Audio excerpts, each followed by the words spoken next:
¿qué tal? Mi nombre es Ana Patricia García, soy profesora de biología en la Escuela Nacional Preparatoria y presento a mi compañera. Yo soy la doctora América Nitzin Castañeda Sortibrán.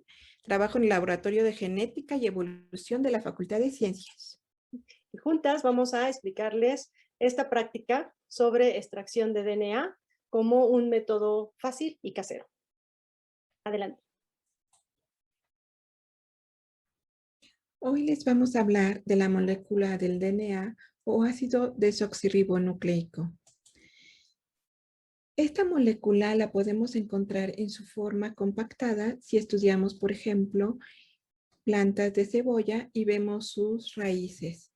En estas raíces, las células se encuentran en constante división mitótica. Aquí vemos un corte transversal del meristemo apical en el cual se encuentran teñidos los núcleos y en estos núcleos está contenido el DNA. Si viésemos y nos fijáramos muy bien en estos filamentos representan la forma más compactada del DNA a los cuales le llamamos cromosomas. El ácido desoxirribonucleico se encuentra en todos los seres vivos, ya sean plantas, bacterias, animales, hongos, humanos, etc. Si nosotros extraemos el DNA, lo podríamos ver en forma de un moco, como se ven en la fotografía. Esta molécula de DNA tiene organizada toda la información genética que nos conforma y la organiza en forma de genes. Estas secuencias estructuradas en esta información en forma de genes nos da origen a lo que es un organismo. Un óvulo fecundado por un espermatozoide, es decir, un cigoto, posee la información genética que puede dar origen a los distintos tipos celulares. Por ejemplo, las neuronas, células musculares, células intestinales, etc. Y cómo es que si todas estas células tienen la misma información genética, se expresan de diferente manera. Esto lo hace a través de un mecanismo de regulación de la expresión de estos genes, en los cuales unos genes se encuentran encendidos y otros apagados. Si nosotros representamos esta secuencia de genes como secuencias de letras, en este caso nucleótidos, podríamos llenar libros y libros con la información genética. ¿Y cuántos genes tenemos los humanos? Los humanos tenemos aproximadamente 21,000 genes. Aún así, nosotros nos podemos distinguir unos de otros y esto se debe a que hay variantes entre nosotros. Por ejemplo, el sitio que en esta célula lo porta la guanina, en esta otra la adenina. En esta tenemos una timina y en esta tenemos una adenina. De tal forma que estas variantes genéticas entre los individuos forman el 0.1% de las diferencias entre los humanos. Y bueno, ¿esto qué significa? Que las secuencias entre los individuos son 99.9% idénticas. Aún así, nosotros tenemos una diferencia cada 1000 nucleótidos, lo que en realidad se traduce en que tenemos un total de 3 millones de diferencias nucleotídicas entre los individuos y por lo mismo podemos diferenciar a un individuo de otro. Aquí estamos viendo una fotografía de difracción de rayos X que fue tomada por la investigadora Rosalind Franklin y esta fotografía le permitió a ella descubrir cuál es la estructura de la molécula del DNA. En un artículo que trabajó Watson y Crick y fue publicado en la revista Nature, en 1953 describieron esta misma estructura unas páginas antes que la descripción de Rosalind Franklin. Nosotros aquí estamos representando a los nucleótidos como esta secuencia de letras Y esta secuencia de letras, que es adenina, timina, citosina y guanina, las podemos ver ya en su estructura molecular como monómeros, es decir, estructuras que les vamos a llamar como las unidades, que van a conformar este polímero conformado por una pentosa o azúcar, una base nitrogenada y un grupo fosfato. Aquí vemos el azúcar y aquí vemos a las bases nitrogenadas, que son purinas, adenina y guanina, y pirimidina, citosina y timina. Estos monómeros se unen entre sí a través de un enlace fosfodiéster en el cual se unen el carbono 5' de una azúcar con el 3' de la subsecuente por este enlace. Es de tal forma que tenemos una polaridad en estas uniones y esta polaridad es en dirección 5', 3'.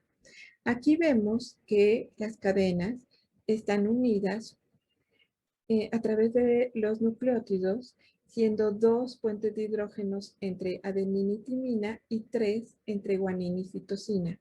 Vemos que esta cadena pareciera ser que está de cabeza para representar que son cadenas antiparalelas. Aquí vemos que hay un surco menor y uno mayor en la molécula del DNA y aquí hay una representación de las moléculas. Nosotros obtenemos un grado de compactación de esta molécula de DNA gracias a unas proteínas que son las histonas, las cuales forman un octámero con 2 proteínas H2A, 2 proteínas H2B, 2H3 y 2H4.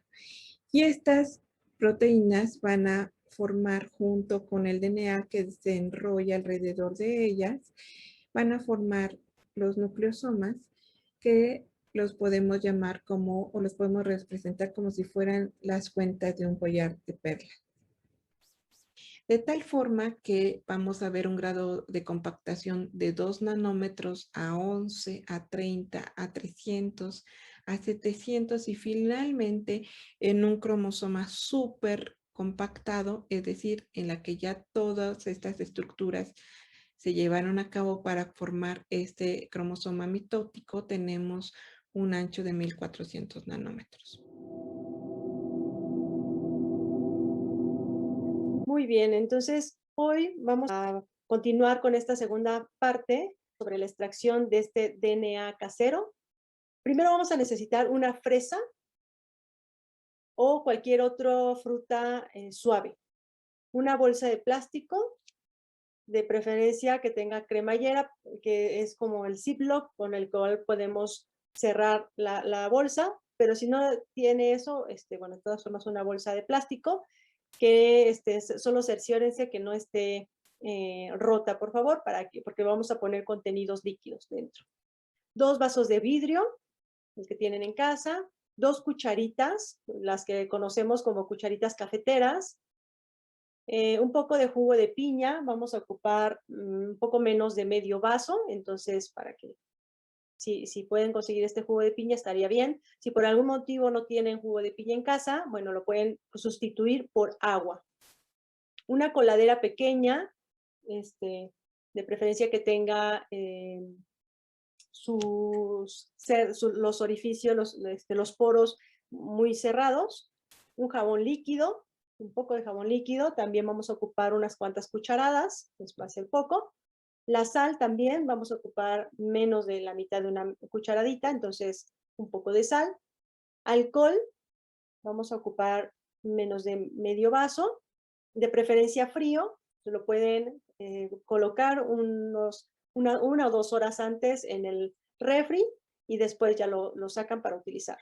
Y unas pinzas para la obtención de nuestro producto al final. Bueno, a experimentar.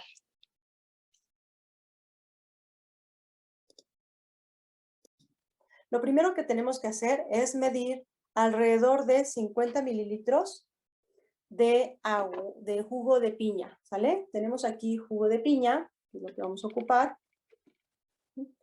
Decíamos que este jugo de piña tiene una enzima, la piña tiene una enzima que es una proteasa. Eso quiere decir que es una enzima que va a degradar proteínas. Se recomienda porque, como ya lo explicó la doctora América, el DNA está empaquetado o está condensado y asociado a proteínas que le permiten que no se enrede toda esa fibra y que se mantenga ordenado dentro de nuestro núcleo. Entonces, este jugo nos va a permitir, la enzima que está en el jugo de piña nos va a permitir que podamos disociar mejor ese DNA.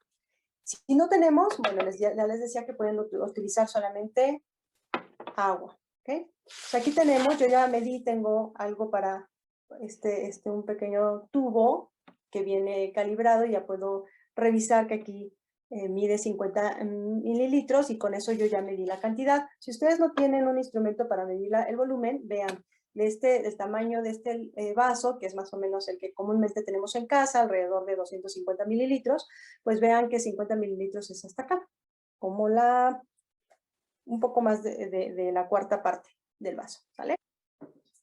Lo segundo que tenemos que hacer es agregar 2 cucharaditas de jabón líquido. Entonces, tenemos nuestro jabón líquido. Vamos a agregarle 2 cucharaditas. Para eso ocupamos la cuchara que decíamos en el material. Con mucho cuidado. Medimos 1. Y 2. ¿Ok? Entonces vean, vamos a mezclar suavemente, tratando de evitar que se formen burbujas. Obviamente tenemos un jabón líquido y sí se pueden formar burbujas, pero el movimiento tiene que ser un poco suave para no tener tantas burbujas. ¿Ok? Bueno, al inicio no les mencioné, pero bueno, es recomendable también trabajar estas mezclas sobre este plato extendido, por si algo se derrama o algo, pues que lo tengamos aquí en nuestro platito. ¿Ok? Bueno, el siguiente paso es agregarle un poco de sal. ¿Sí? Para eso vamos a ocupar nuestra otra cucharita y vamos a tomar solamente la puntita de sal. Y vean aproximadamente la octava parte de sal, que en realidad es como la puntita de nuestra cucharita. ¿Ok? Ya se vio por ahí. Vamos a agregarlo. Y de nuevo vamos a mezclar suavemente. Hay que disolver esa sal, pero de nuevo tratando de evitar formar burbujas. La siguiente, esto va a ser nuestra mezcla de extracción. Vamos a ponerlo tantito de un lado, de otro lado. Y ahora continuamos con nuestra fresa. Vamos a colocar nuestra fresa dentro de una bolsita de plástico. ¿Sí? Decíamos que hay que ver que no tenga orificios. Vamos a colocar la fresa. Aquí tenemos una fresita. Vamos a quitarle el tronquito de la fresa. Colocamos aquí. Dentro de la bolsa. Y luego vamos a agregar nuestra mezcla de reacción, que es de lo que teníamos en el vaso anterior. Con mucho cuidado lo agregamos. Vamos a retirar el aire de la bolsita y con mucho cuidado sobre nuestro platito vamos a apachurar nuestra fresa. ¿Ok?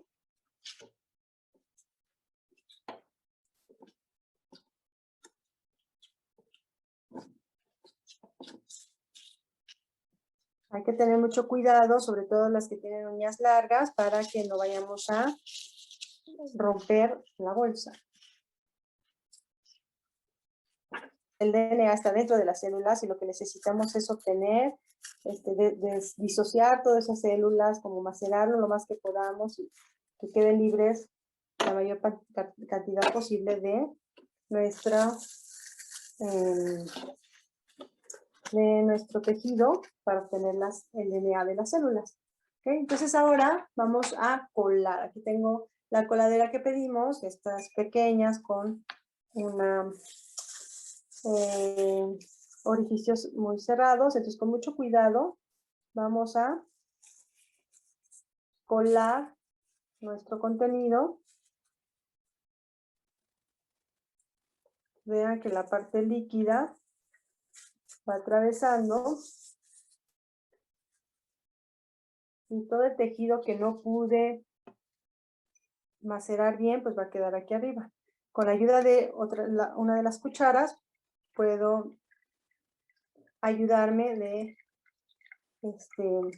para que pase la mayor cantidad de el filtrado por mi coladera.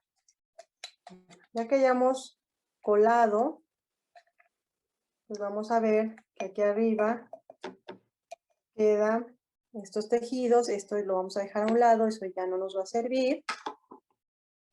Y solo lo de aquí, lo voy a poner en otro vaso. Y bueno, solo esto que logramos filtrar es lo que vamos de donde vamos a obtener el DNA. Hasta este momento yo espero que aquí ya esté mi DNA, pero el DNA es muy delgadito. Si nosotros estiráramos el DNA de una célula, mediría alrededor de 2 metros. Sin embargo, sería un hilo muy, muy delgado. Entonces yo ahorita pues no lo puedo ver, ¿no? Ahí no se alcanza a ver, pero se supone que ahí está mi DNA. Para poder verlo, visualizarlo, necesito otra vez condensarlo un poco y para eso me va a servir el alcohol frío. ¿Okay? Voy a dejar caer, mucho cuidado, el alcohol, de preferencia dejándolo caer, vean así, las paredes de mi vaso.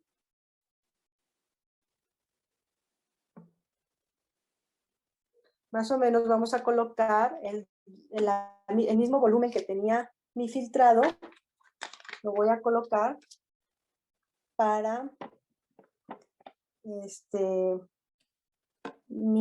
para hacer 2 fases, ¿sale? Entonces aquí tengo mi fase acuosa, ¿sí? Y aquí tengo mi fase del alcohol. Entonces aquí tengo agua, bueno, agua y jabón y el DNA, y aquí tengo mi alcohol. Entonces, no sé si alcancen a ver, espero que sí, sobre se alcanzan a ver esa parte como blanquecina, ¿ya vieron? Esa parte blanca, miren qué tan bonito se ve. Pues justo chicos, esto es mi DNA, ¿vale? Eso que se alcanza a ver ahí, miren, quedó tan bonito, es mi DNA.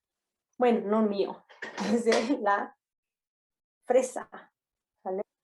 Lo que me está permitiendo entonces el alcohol es que esas fibras tan delgadas que están aquí abajo y que no las puedo ver a simple vista, que esas fibras de DNA se junten y entonces se queden en la parte superior, ¿sale? Por último, recuerden que por ahí en el material se pedía estas pinzas. Las pinzas me van a permitir tomar un poquito de este DNA y explorarlo.